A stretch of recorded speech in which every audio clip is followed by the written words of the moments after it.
Et si c'est le cas, nous sommes sur le plateau de TV Matin. C'est l'actu santé avec le docteur Kierzek. Alors, ça nous est tous arrivé, docteur.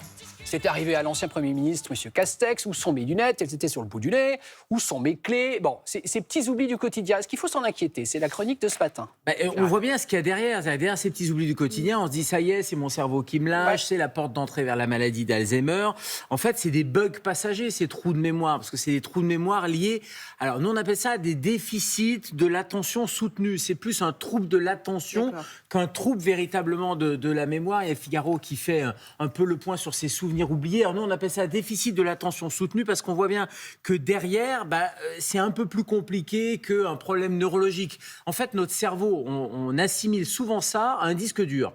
Et donc, on se dit, si j'ai pas l'information, si j'ai oublié, c'est que le fichier a disparu. Non, c'est juste qu'on a du mal à trouver l'endroit où est le fichier. C'est un peu comme si vous avez une chaussette dans un placard, vous savez qu'elle est là, mais vous savez plus, parce qu'il y a plein de trucs dans ce placard-là, vous savez plus remettre la main sur cette chaussette-là, vous ne savez plus remettre la main sur l'information, et plus il y a le bins dans le placard, plus c'est compliqué, donc plus il y a de la charge mentale, etc., plus ça va devenir compliqué. Mais c'est plus un problème finalement, d'attention ou d'inattention que neurologique. Donc pas grave du tout. Donc pas grave du tout, enfin en tout cas ça n'a rien à voir avec Alzheimer. Ni avec Alzheimer, ni avec une maladie neurologique. Non, avec toutes ces maladies neurodégénératives, mais il y a plein de facteurs qui peuvent interagir justement avec ces problèmes d'attention.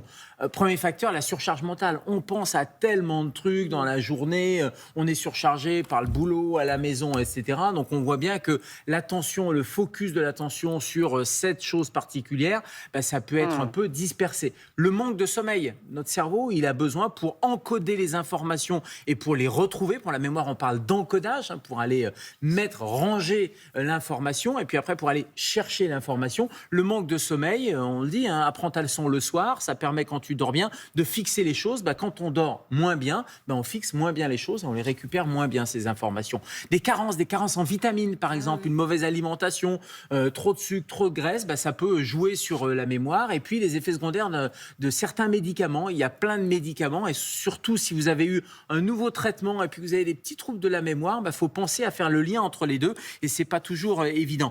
En fait, si vous revenez d'une fiesta avec vos enfants qui en avaient mis partout, etc., vous n'avez pas dormi, c'est normal. Votre hippocampe, c'est la zone à l'intérieur du cerveau qui est responsable de la mémoire. Votre hippocampe, il est un peu en grève et c'est pas qu'il a la maladie d'Alzheimer, une maladie neurodégénérative, mais c'est qu'il a du mal tout simplement à se réveiller ou à fonctionner correctement.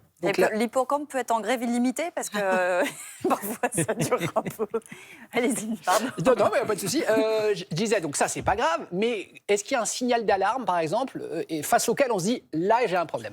Ça fait peur, en fait. Tout ce qui est problème de mémoire font très, très peur. Donc, oui, il y a un signal d'alarme. Globalement, il y a deux types d'oubli. Il y a l'oubli banal. Vous oubliez la date d'anniversaire de votre fils. Ou votre enfant rentre à la maison, vous avez oublié, vous faites « Ah, zut, j'ai oublié ton anniversaire. Excuse-moi, mon chéri, etc. » Ça, c'est pas grave. C'est de l'oubli banal. Vous êtes un mauvais père, une mauvaise mère. Mais c'est pas grave. C'est tout. C'est pas un problème neurologique. Oublier qu'on a un enfant, ça paraît un peu trash, mais un signal d'alerte, c'est oublier qu'on a un enfant. Ou ne pas savoir. Oublier qu'on a oublié.